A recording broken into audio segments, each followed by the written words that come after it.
Welcome to Logical Verification 2020-2021. This video is about Chapter 13, Section 2, the construction of the real numbers. The real numbers extend the rational numbers by the ability to take limits, which means that if you give them a sequence of successive approximations, such as, for example, this sequence of rational numbers here, then you get a real number that is the limit of this sequence, such that the sequence converges in a certain sense again to the limit. The rational numbers do not have this property. For example, this sequence would converge to the square root of 2, but the square root of 2 is not a rational number. There is no rational number r such that r squared is 2. Okay, so there were a lot of concepts here. So maybe let's first go over convergence. So convergence is a property of a sequence and a limit. So we have, let's say we have here a sequence. Oh, let's imagine it has some points here. Right.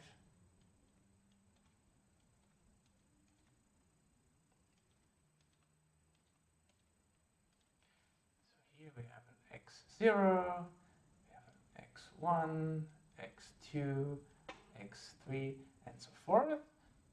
And we want that the sequence converges against an x. So we often write this as lambda n x n converges to x. And what does this mean? That the sequence x converges against, let's call this x prime, so that it has different name. So what does it mean for the sequence x to converge against the point x prime? It means that that it gets arbitrarily close to this x prime, that for any given error, the sequence will be closer than this error to the limit point after some index.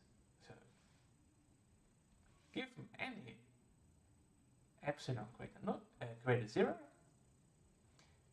the sequence will be within an epsilon of the x prime.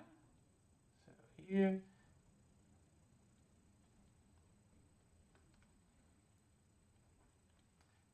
given any such epsilon, there will be an index after which the sequence is in this strip here, in this part here. So, right. So, for every epsilon greater 0, there is an index, let's call it big N, such that for any point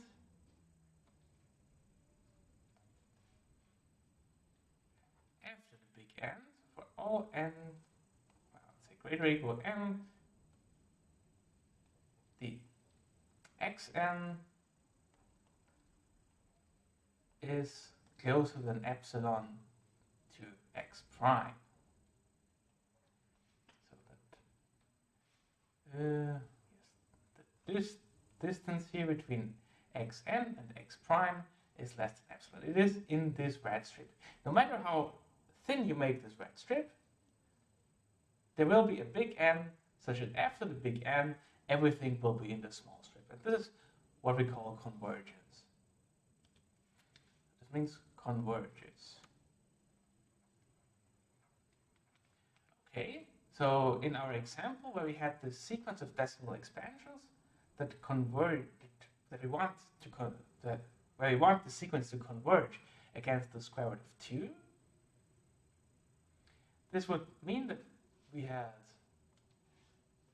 this here would be our sequence of, this would be 1, this would be 1.4, this would be 1.41, this would be 1.412, and this here would be the square root of 2.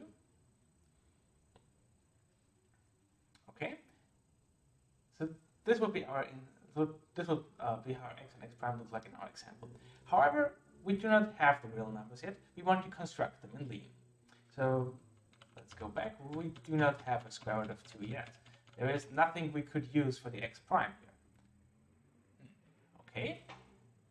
So this is where Cauchy sequences come in. So for convergence, we need to have a limit, like an actual number that our sequence converges to. But if we do not know this limit yet, or if it maybe doesn't even exist, like in our example sequence, then we can still talk about a very similar property called Cauchy sequence. So this is now a property of a sequence. Black. So right, property is here Cauchy. Let's use a different color. Let's go for orange. So, being Cauchy, French mathematician, is a property of just the sequence alone. It doesn't talk about limit, so we can also use it for a sequence of rational numbers that do not converge against the rational number. So the difference is that we do not look at the distance to the limit, but instead we look at the difference between the elements here.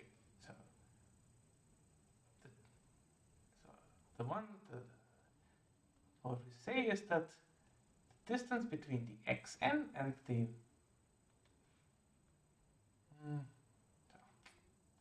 x big N here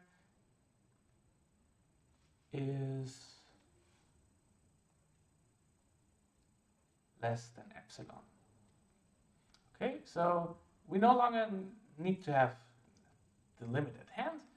This is really just a property of the sequence itself. So instead of looking at the distance to the limit, looking are we in this red strip here, we are now looking at are we in this orange strip here.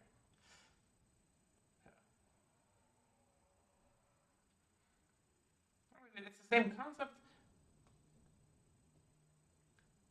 but the key part is that we can define Cauchy sequences for sequences on rational numbers already, even for sequences which do not converge to a rational number, but only to a real number.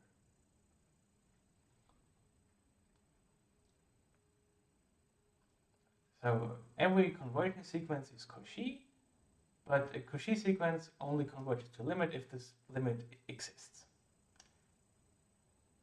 Okay.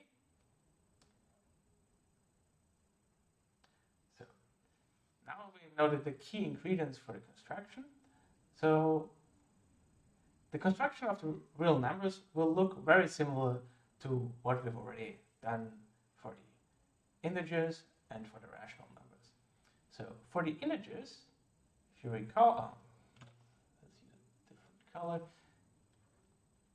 So for the integers, we wanted to add the minus operation to the natural numbers.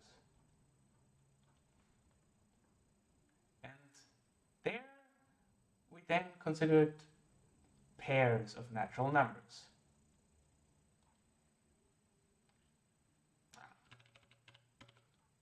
Let's write the type of pairs here.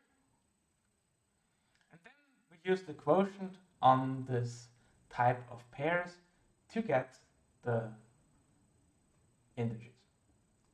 We did a very similar construction for the rational numbers, where like the idea was, so this is not very formal, let's say that the idea of constructing the rational numbers was to take the integers and add a division operation. And there we constructed not the pairs of corresponding to differences, but here we considered pairs that describe fractions. And since in the since for the rational numbers we want fractions where the denominator, the part below the line, is non-zero, we introduce a new type for it called fraction. Okay? And for the real numbers, we will use a very similar construction. So we'll take the rational numbers and add a limit operation to them.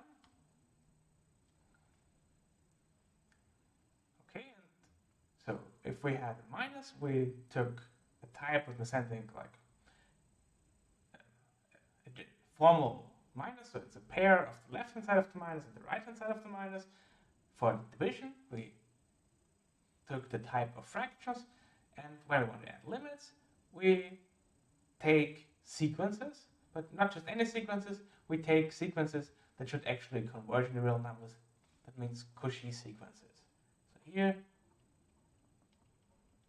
we'll now take the type of Cauchy sequences and apply a quotient to it.